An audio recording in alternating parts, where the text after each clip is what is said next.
Hello again, YouTube. It's the Grognard DM. This time I'm going to be talking a little bit about, I guess you would say, table etiquette.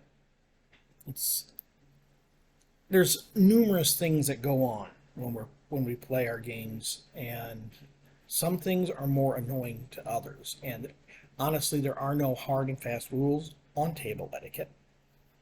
A lot of it varies from group to group, and usually also, especially from DM to DM.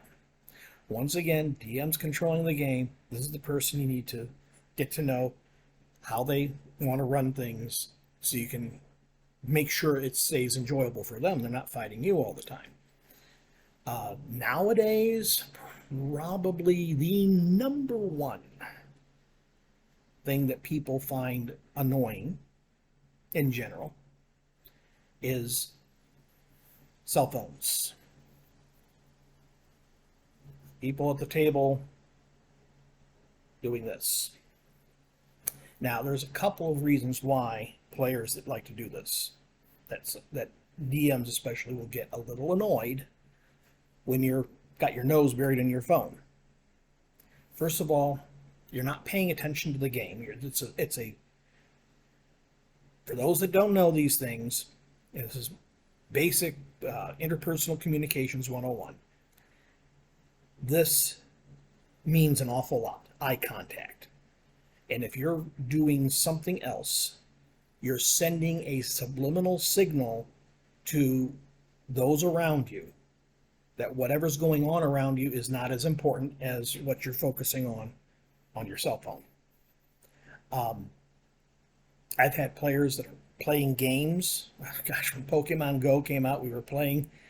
I was running at a Denny's near the Burbank airport, and it was actually kind of amusing because they're checking the app to see where various Pokemons are and everything, and apparently one was out on the tarmac. Good luck getting that one. Hopefully there's some flight crew that was playing to be able to get that, because if you're violating all kinds of security, you're going to get the cops called on you if you try to collect that. So that was a little bit of an amusement. But if you are so engrossed in that activity that when DM comes to you and says, okay, and what are you doing? Your reaction is basically this. Oh, I'm sorry, what's going on right now? You're not playing the game. You become so distracted, you are playing whatever it is you've got on this and not what you're sitting at a table to do. So I personally, I've been a teacher. I've had to deal with cell phones in classrooms and everything. If somebody can multitask enough that they're paying attention and able to track what's going on around them, and they're just doing some checking messages or whatever on their phone, okay, I can live with that. But I'm not going to do a quick recap so that somebody's player or somebody's character knows what they're going to do in this combat round. Sorry, at that point I'm one of those DMs that you phased out that much. Your character is basically going, I don't know what to do. Pay attention for the next round. You got skipped. This is especially true when it's group initiative. Side-by-side initiative, like in first edition AD&D or the D6 Star Wars, you got a little wiggle room to figure it out, but I will skip you. Just like I will skip somebody that I had a Pathfinder game of 14 players, and one guy was running both a wizard and a sorcery, and because he wanted the ability to just throw off spells, but he wanted the selection that a wizard has. So he was having us caking it too. That's fine. I don't care. Some DMs might say, no, you choose one or the other. You cannot multi-class sorcerer or wizard. I don't care.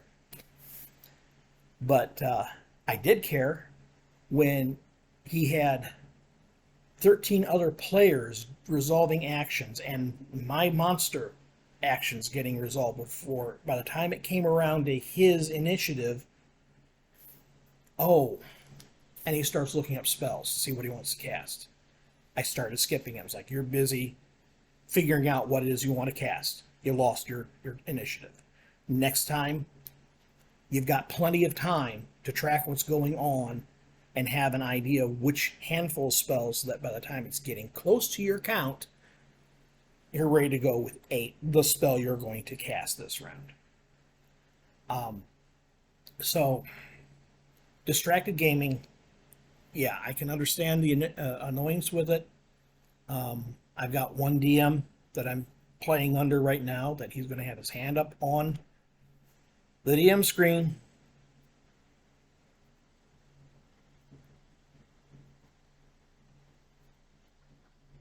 And if you haven't declared an action by then, you're skipped because you're not paying attention.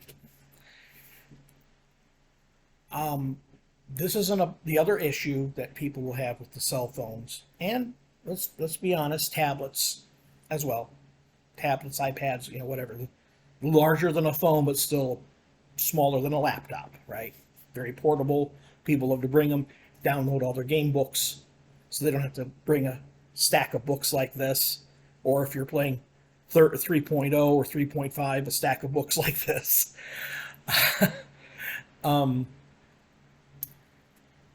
And that's all well and good, but some people run, especially if they're in organized play,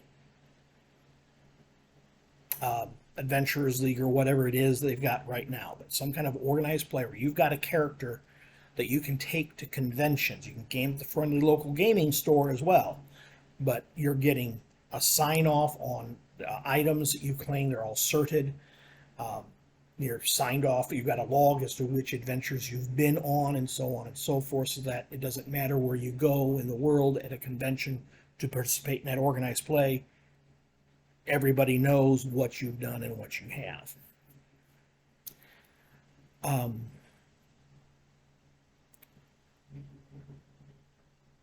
That is a little bit of a safety feature, but the thing about organized play is that all the games, all the adventures are pre-published. The DM that's coordinating the group downloads the adventure he or she is going to run, and these things, especially if you know how to play around things, or you're a DM yourself, get your hands on those. If it's a published adventure, people sometimes will run published adventures. I will run published adventures.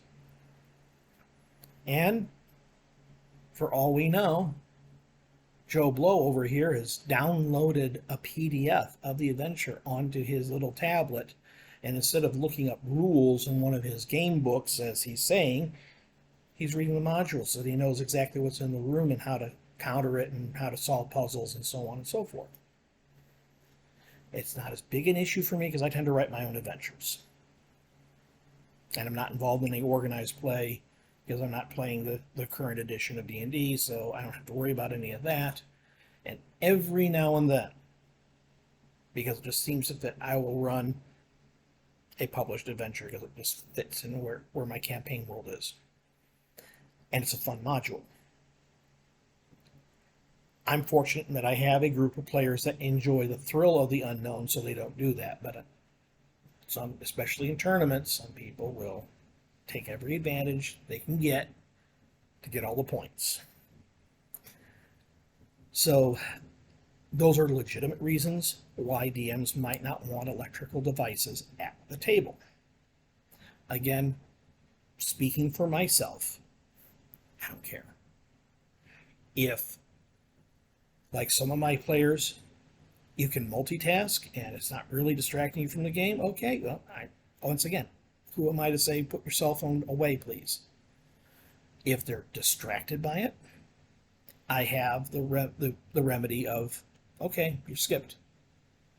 Well, that's not fair. Yes, it's not fair to the rest of the group that you're paying more attention to something else than the game we're playing right now. So if you want me to be fair with you, you need to be fair to the group. That's, for me, a simple fix, because usually after being called out like that once, maybe twice, if they're a little obstinate, they're going to figure out and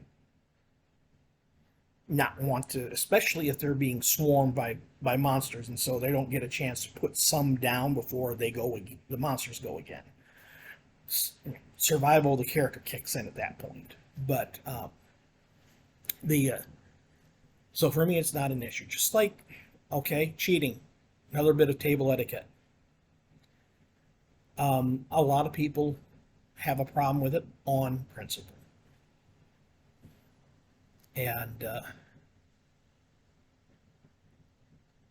I have found myself that the person who cheats with his die rolls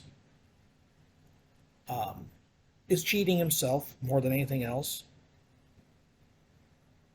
You know, by and large, especially with fantasy role-playing games, you get one wizard who's throwing a fireball out.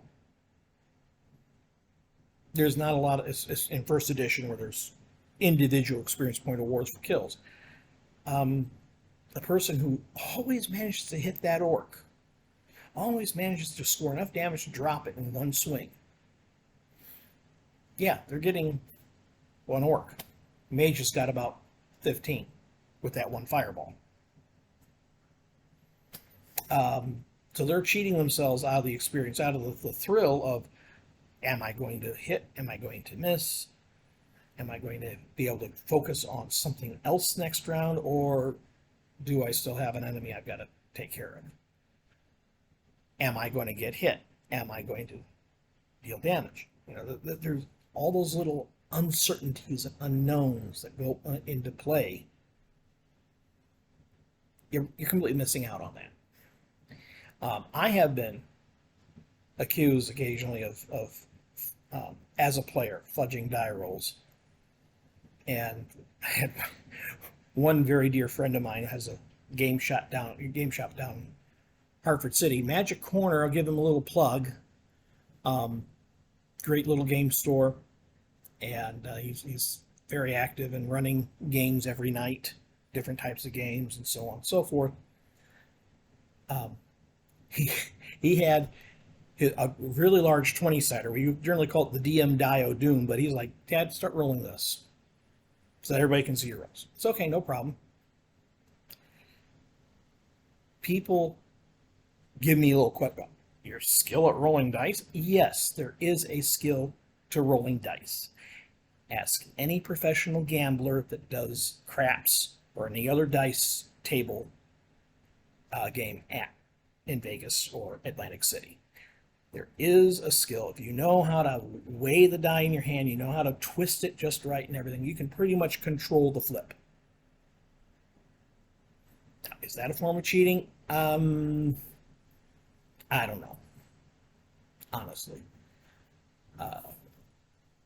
I will say, however, it does mean that I do threaten a critical, for instance, or do well on my rolls.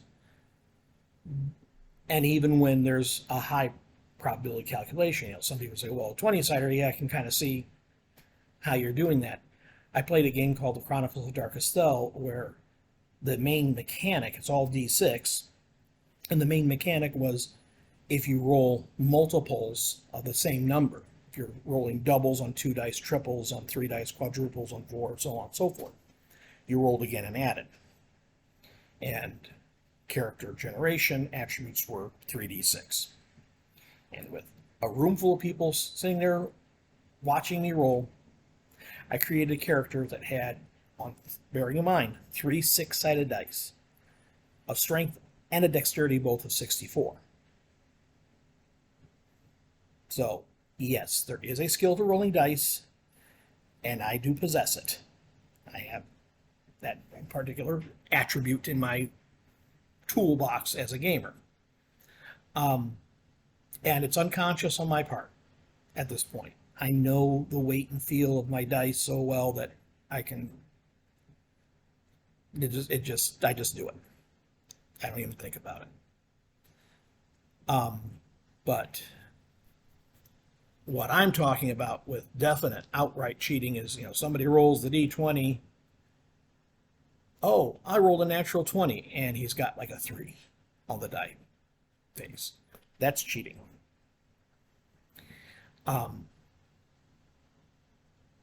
Again, I don't get myself in a bind about it.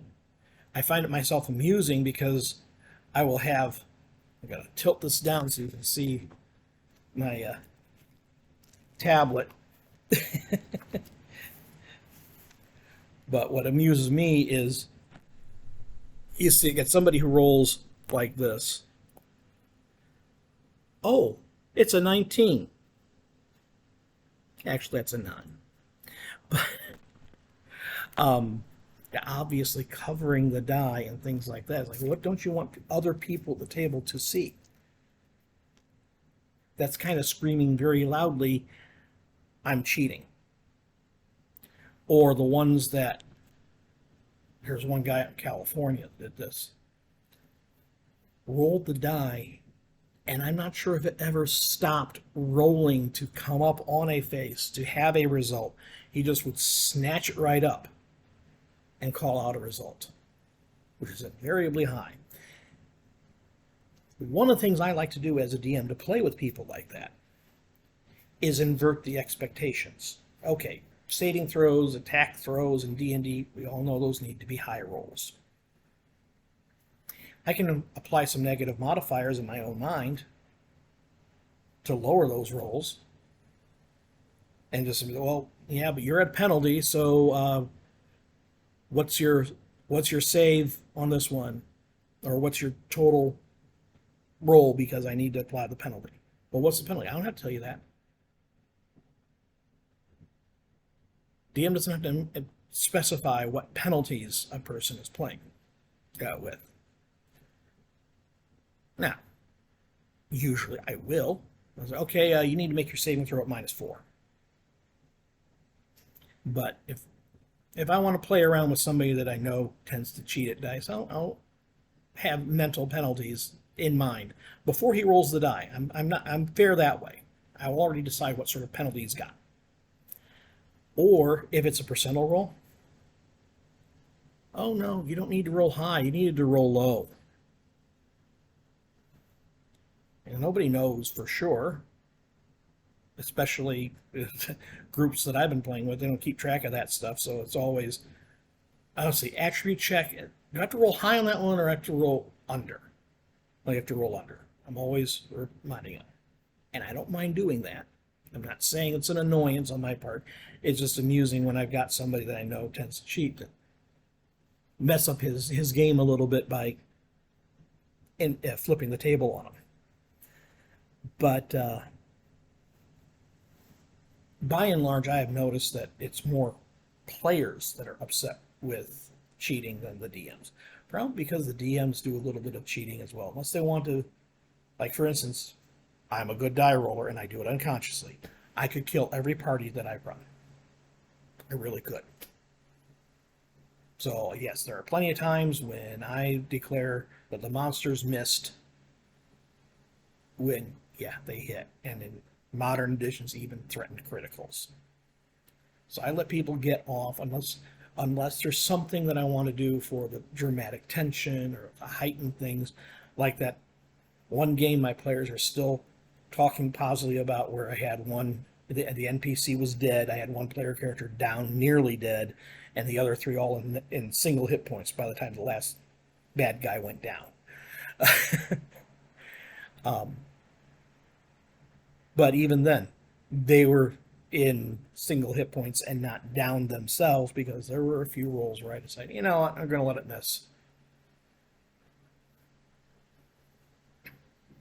And it's interesting how the outright deaths tend to be my NPCs.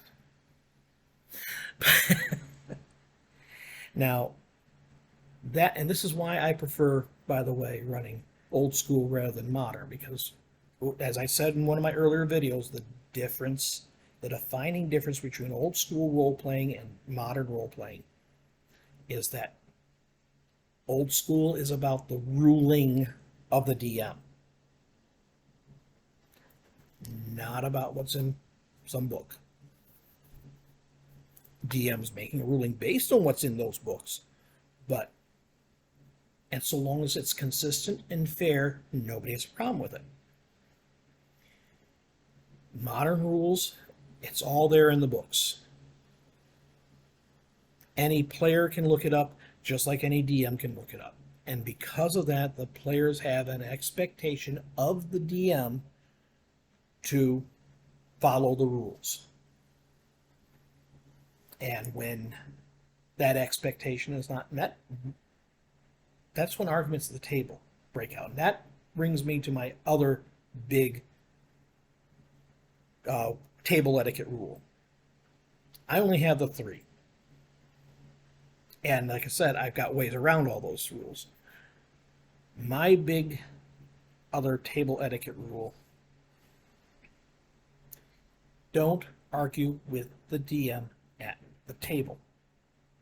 If you have an issue with the way he's running the game, or the way that a call went,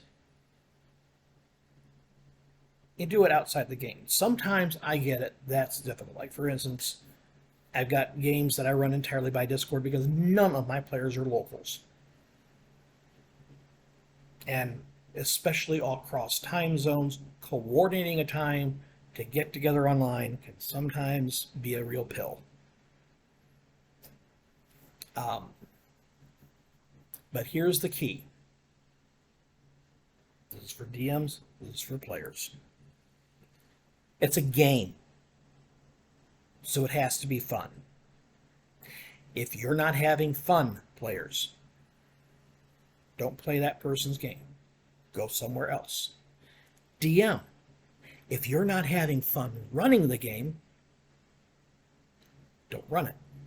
Now, doesn't mean, oh, I got to pull the plug entirely. No, if you've got a gaming group that you really enjoy those people and you guys have a great time together, it's just that 1 or 2 of them suck the fun out of it for you, because especially modern school role-playing, where you've got both the rules lawyers and the min-maxers as phenomenon.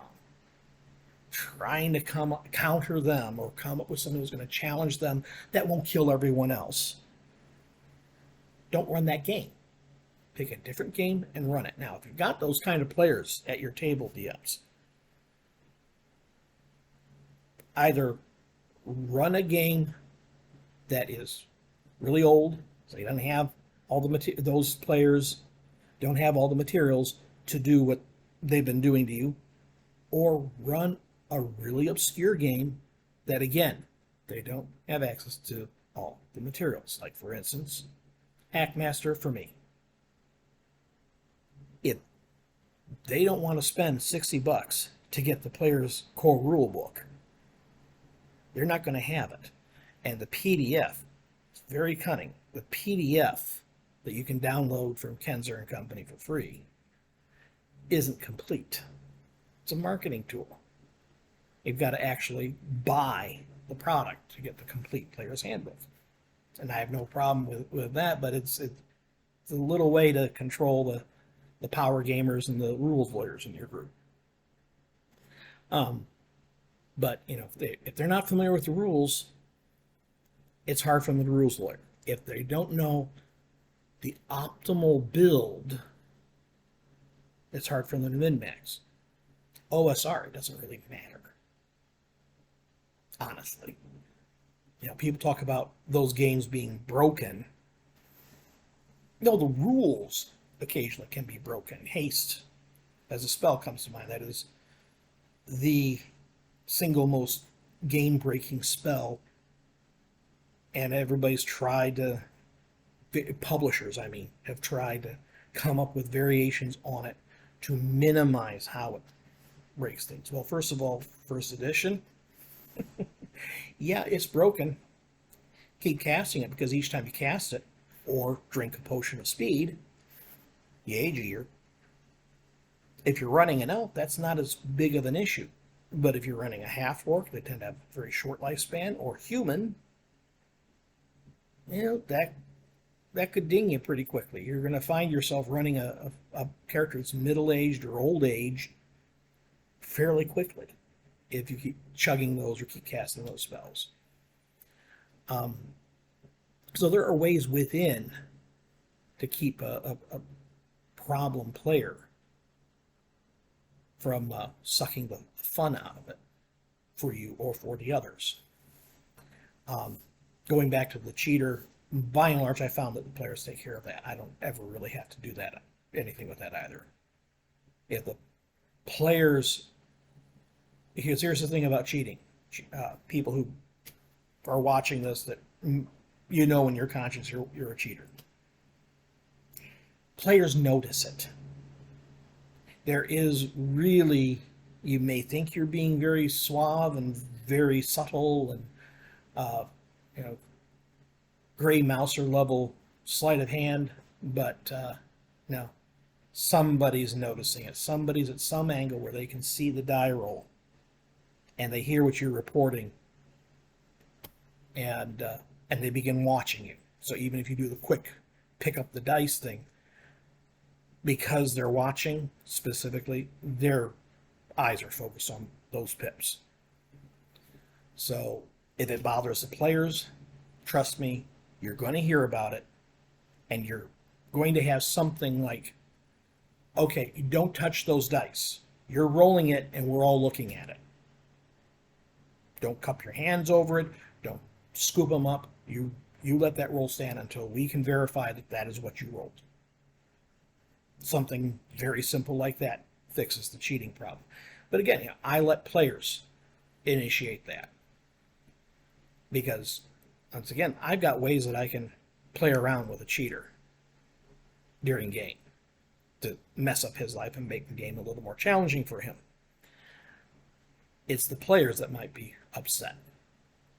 In the worst case situation, folks, is players can also say, you need to go. We don't want you at the table.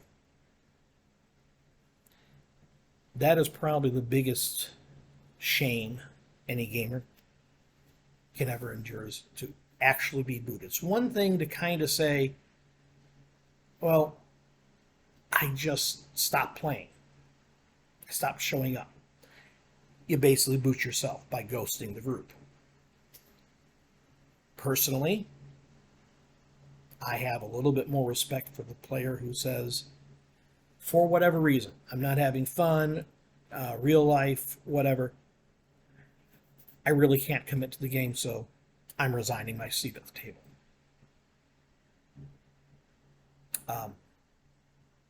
That to me is the forthright, honorable way to no longer be a part of a gaming group or a particular game. Is tell them, I'm not going to be playing anymore. Don't let them wonder. Don't let them think something is going wrong or something like that. And if they ask why, it should be just sufficient to say, I'm not going to be playing anymore. If they want to know why, you be honest.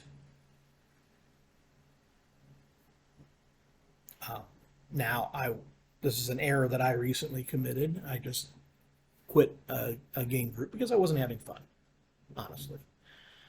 I like the people, everybody at the table, including the DM, but I just wasn't having any fun with the game. And yes, DM was quite right. I should have talked to him about it first. Part of it also was I'm having some time issues. Things are building in my private or my professional life, and even though the game was once a month, I wasn't sure I could commit even to that. So those two factors just pretty much decided for me. But I went further. I kind of rage quit, and I apologized to the group for that because it was inappropriate. And so much of the stuff that I put in the post really was for the DM's eyes only. The players didn't need to know any of that stuff. So I should have done that on private message to the DM. And I apologize to him for that as well. So, it's amazing, guys. When you give a sincere apology to people, they tend to accept it. So don't let your ego get in the way. If you are forced in a situation like that, and it's not just quitting a game, just acting inappropriately, just apologize. No conditions or anything. Like, what I did was wrong. I'm sorry. Life hack, folks. But as far as anything else in terms of table etiquette, the only thing I can ever think of is intoxicating substances. And I've never known anyone that really has a table rule against that. Most gamers have no problems taking drinks. I did play at a game where I was warned, oh, I know you're not going to be participating, but we're going to be smoking some marijuana and you're going to get contact high. Well, yeah, I didn't. I have a very high tolerance to foreign substances, and it's going to take a lot more to get me high off marijuana than sitting there breathing a bunch of marijuana smoke. But that was not an enjoyable game because I don't like the smell of marijuana smoke, frankly. And I have played a few games where people were getting drunk. I was that one myself, and for the first time in my life, almost 60 now, first time in my life, I actually got drunk. But the host was serving some really good stuff. But that's another story. But I would say, when it comes to someone like that, once again, know your group. If you've got a bunch of people that have problem with intoxication, and it's not necessarily prudish, I know a lot of people's minds just went there. Oh, teetotalers. No. Let me run another word out for you. Alcoholic. It is grossly unfair, even if you see nothing wrong with getting a little inebriated during a game. It is grossly unfair to a person who is struggling with substance addiction, sitting at your table, to indulge in the exact substance that he or she is having problems with. That is, to my mind, a huge no-no. And also, we don't really want to offend people's sensibilities. So yes, so what if you got a teetotaler in your group? Do you enjoy that person's company? Does that person play well? And you want that person to keep coming to your group? Well, then cut the freaking drinking out, people. It's not that difficult. Other days or other nights in the week you can get drunk if you want to. But if you've got somebody whose sensibilities would be offended by it, or let's get into legal matters. What if you've got a minor at your table? Yeah. Now, well, we just won't serve him any alcohol. The person who says that, were you not a kid? Because, my dad traveled a lot, so he had a whole bunch of little travel bottles of rum and scotch, gin, and all the other things. My sister and I both, when no one was around, we get over there and sample it. And we were good at sneaking it. When everything's going on at the table, and are you paying attention to your cup every single second to make sure that minor isn't taking a little swig? That sounds over paranoid, yes. But I've been a kid that was good at sneaking stuff, and I know there are others out there, and some of them play role-playing games. So just protect yourselves. It's not that difficult. You've got a minor sitting at the table, and also, again, know some of the things that minor's parents, if you want that minor to continue playing with you, that those minors' parents have issues with. For instance, if they're very strict in terms of language. I'm not going to say Christian because I was not raised in a Christian environment. The Ten Commandments for sure, but swearing was a no-no. One spanking I ever got from my father when I was 5 years old, I said, damn. So believe me, some parents, they don't have to be devout Christians or devout whatever spiritual belief that has an animus against swearing. or taboo. You can have parents that are very strict about that. And so they don't want their kid to be sitting at a table playing a game where everyone else is dropping F-bombs and left, right, and center, because the kid's going to pick that up. So, be aware, even if it's not been an issue in your family and you grew up swearing like a sailor because that's what your parents and your grandparents and your aunts and uncles did, and nobody had an issue with it. That's fine. That's great. I'm glad you had that freedom growing up. But if you've got a kid at the table whose parents have an issue with it, respect those parents, or you're not going to have the kid at your table anymore, no matter how much you enjoy his play. Same thing goes for drinking. If he's sneaking a little bit, all the parents have to do is smell a little bit of liquor on his breath and he's not showing up anymore. So yes, even drinking during the game. If you are a group of adults, imbibe, especially if there's no one at the table that has an issue with it. For instance, is a teetotaler and is offended by it, or is an alcoholic and struggling with that addiction. Be considerate. That's all you have to do. And I think probably that is the best rule, if I were to come up with a universal rule for table etiquette. Be considerate to each other. Get to know the people you're playing with. Find out what their bugaboos are, what their hobby horses are, what annoys them, their pet peeves, whatever you want to call it. Find out what those issues are. And don't do it. Don't play that way. Because you're the one who's going to get the boot if enough of the other people at the table share that player's issues. It's like the thing that was going around a few years ago. Some idiot loved running very mature, i.e. adult games, and he had rape in one of his modules. And I say idiot because he went to a gaming convention to run the module where you're going to get a bunch of strangers. You have no idea whether or not they're going to like that kind of play.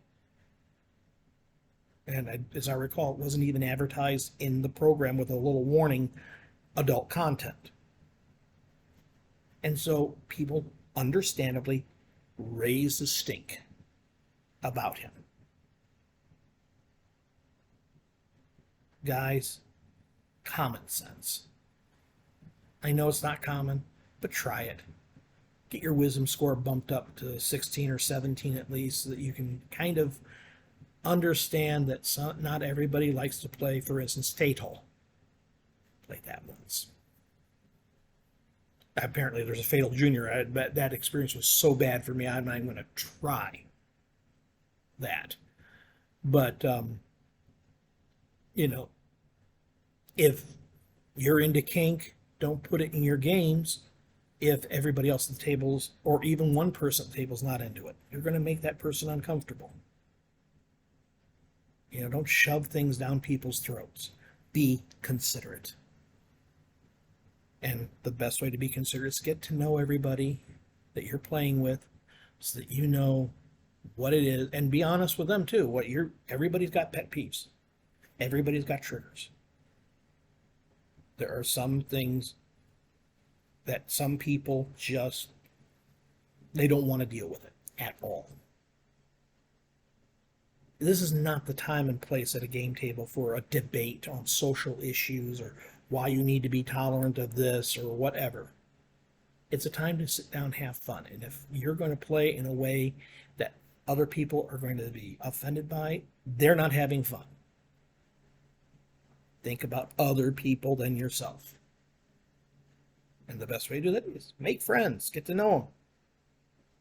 And everybody knows how to play, and in a way that everybody's going to be happy with. And I saw this question on the group. This also applies to wanting to run a character that later betrays the party. That was a specific. No. If the DM wants to run something like that unless the party is really into that kind of stuff, because that's going to be a player versus player situation the moment that betrayal happens. Unless the group loves that kind of story and all wants to play a little paranoia and wants to know who's the one who's going to be the betrayer and see if we can spot them before they betray us.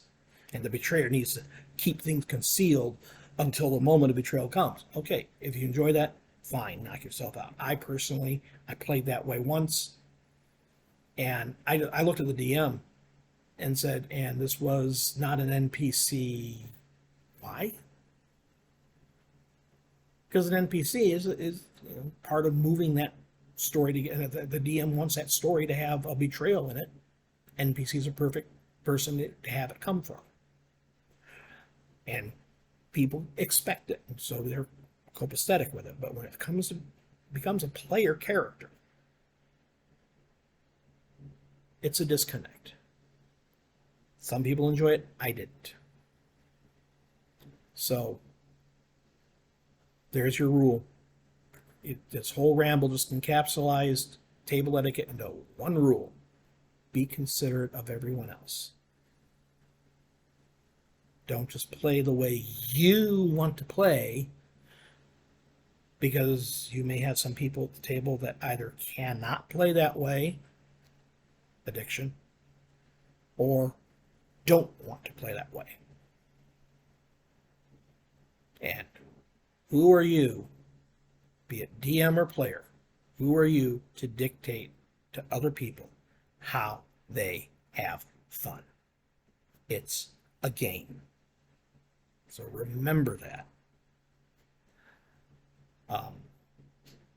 So this was a fairly long little ramble and a bit of a rant, but it's also something that I feel pretty strongly about, generally speaking.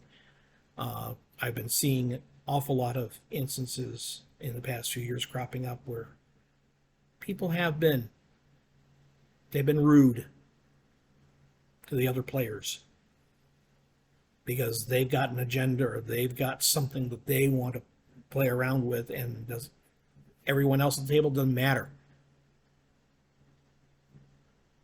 Or I want to cheat, and whatever everyone else wants to do doesn't matter.